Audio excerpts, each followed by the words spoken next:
ಮಂಗಳವಾರ ಸಂಜೆ 1 ಕಪ್ ಟೀನ ಕುಡಿದ್ಬಿಟ್ಟು ಸ್ವಲ್ಪ ಅಕ್ಕಿನ ನೆನೆಸಿದ್ದೆ. ಅದನ್ನೆಲ್ಲ ಗ್ರೈಂಡ್ ಮಾಡಿ ಸೈಡ್ಗೆ ಎತ್ತಿಟ್ಕೊಂಡು ಸ್ವಲ್ಪ ಕಡಲೆಕಾಳು, ಬಟಾಣಿ ಕಾಳು, ಕಾಬೂಲ್ ಕಡಲೆನೂ ಕೂಡ ನೆನೆಸಿದ್ದೆ ಸಾಂಬಾರು ಮಾಡೋಣ ಅಂತ. ಅದನ್ನು ಕೂಡ ಮಾಡ್ಕೊತಾ ಇದ್ದೀನಿ. ನಾವು ಒಗ್ಗರಣೆ ಸಾಂಬಾರಿಗೆ ಏನೇನು ಮಸಾಲ ಐಟಮ್ಸ್ಗಳನ್ನ ಹಾಕ್ತೀವಿ ಅದನ್ನೆಲ್ಲ ಈ ರೀತಿ ಸ್ವಲ್ಪ ಎಣ್ಣೆಲಿ ಫ್ರೈ ಮಾಡಿಕೊಂಡು ಹಾಕೊಳ್ಳೋದ್ರಿಂದ ಸಾಂಬಾರಲ್ಲಿ ಹಸಿ ಸ್ಮೆಲ್ ಕೂಡ ಇರೋದಿಲ್ಲ, ಸಾಂಬಾರು ಕೂಡ ತುಂಬಾ ಚೆನ್ನಾಗಿ ಬರುತ್ತೆ. ಸೊ ಹಾಗಾಗಿ ನಾನು ಈ ರೀತಿ ಮಾಡ್ಕೊತಾ ಇದ್ದೀನಿ. ಹಾಗೆ ಸ್ವಲ್ಪ ಪನ್ನೀರನ್ನ ಮಾಡ್ಕೊಳ್ಳೋಣ ಅಂತ ಹೇಳಿ ಹಾಲು ಕಾಯಿಸ್ಕೊಂಡು ವಿನೆಗರ್ನ ಹಾಕಿ ಹಾಲು ಓಡಿಸ್ಕೊಂಡು ಪನ್ನೀರ್ನ ಮಾಡ್ಕೊತಾ ಇದ್ದೀನಿ. ತುಂಬ ಪರ್ಫೆಕ್ಟಾಗಿ ಬಂತು ಅಂತ ಹೇಳೋದಕ್ಕಾಗಲ್ಲ, ಒಂದು ರೇಂಜಿಗೆ ಬಂತು.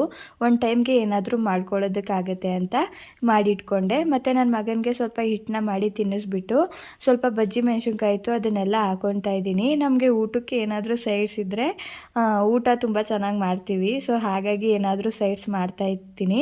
ಮತ್ತು ಮನೇಲಿ ಸ್ವಲ್ಪ ಫ್ರೂಟ್ಸ್ ಇತ್ತು ಅದನ್ನೆಲ್ಲ ಸೈಡ್ಗೆ ಎತ್ತಿಟ್ಕೊಂಡೆ. ಸೊ ಇದಾಗಿತ್ತು ನನ್ನ ಇವತ್ತಿನ ಒಂದು ಮಿನಿ ವ್ಲಾಗ್. ಇಷ್ಟ ಆಗಿದ್ದರೆ ಲೈಕ್ ಮಾಡಿ, ಶೇರ್ ಮಾಡಿ. Thank you.